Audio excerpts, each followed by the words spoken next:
Hey guys, welcome to Mixed Woodworking. I'm Mick, the owner of the show. Today I'm going to try to do a customer's order. I'm going to try to do a lidded burl pot with resin. I got this chunk of firewood that has nasty burl on it that basically just gave to me to see what I can make out of it. So I'm going to cut this down to size on my bandsaw, and I'm going to try to use this as a mold and go down here and pour resin into it. You can pick these up for a couple dollars, usually at Dollar Tree or Walmart. I'm going to try to use that as a mold, and we'll see if we can get this made, and maybe it'll turn out, maybe it won't. Stick with me and we'll find out.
Alrighty, I think I finally got the fit. I just have to take off the little part here. I'll take that little piece off there, and it should fit just fine down in the mold. And then once I take this off, I'll take a wire brush and some tools, and I'm going to clean up all this moss and dirt and loose debris and stuff off of here. And then next time you guys see this, it'll be ready to put in the mold and mix up the resin and pour it. So stick with me and I'll see you soon. Alrighty guys, at the process here, I got the wood in the mold form, and I'm going to be using East Coast epoxy resin. I've had really good success with it so far. It's not the most expensive resin, but it does work for you guys if you want to try to get into doing some resin stuff. It does work. Here I am going to mix the resin up. It just 1 part to 1 part, equal parts A and B. You can get this East Coast resin online. You can look them up. I've had really successful luck with this. Hardly any bubbles at all on the stuff I did. I don't use a pressure pot. The color I'm using is a Violet Rapture as requested by the client. And sit back and enjoy because I absolutely love this color.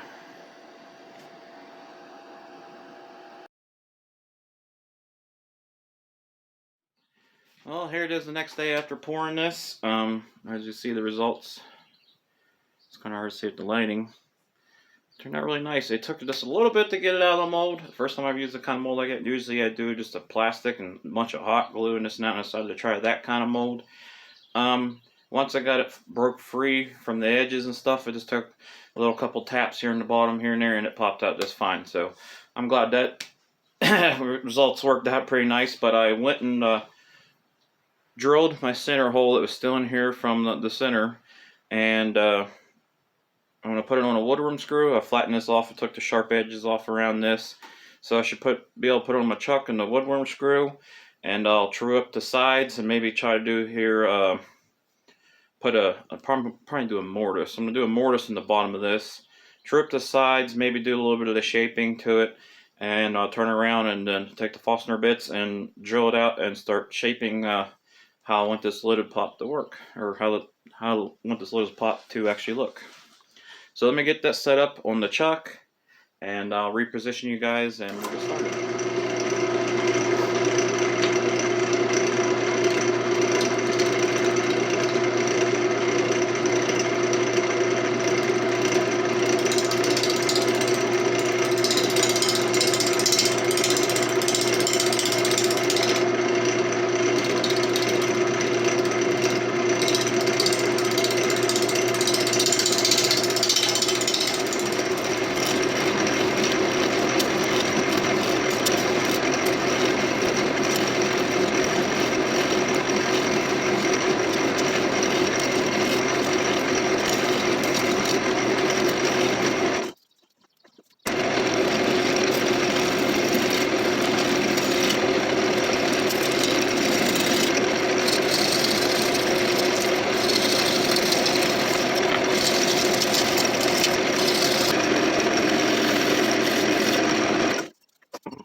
Got all the bubbles and stuff that's patched and fixed. I videotaped it. I don't know what happened to the footage. I went back to review it and it was gone. I don't know if it didn't save or what happened there, but I'm getting ready to do flatten the bottom off here and going to put a let's see, tendon mortise. I'll do a mortise on the end of this. So let me guys get you kind of repositioned here because I need to be over there.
Here I'm just taking a chunk of maple and I'm forming the lid for the lidded pot. The finish I used was deft sanding sealer with denatured alcohol to thin it, and 3 coats of shellac, straight shellac, wipe on, sanding in between each coat, and then a coating of paste wax that was buffed in. It always makes a really nice pretty shine.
There I got the handle, the fennel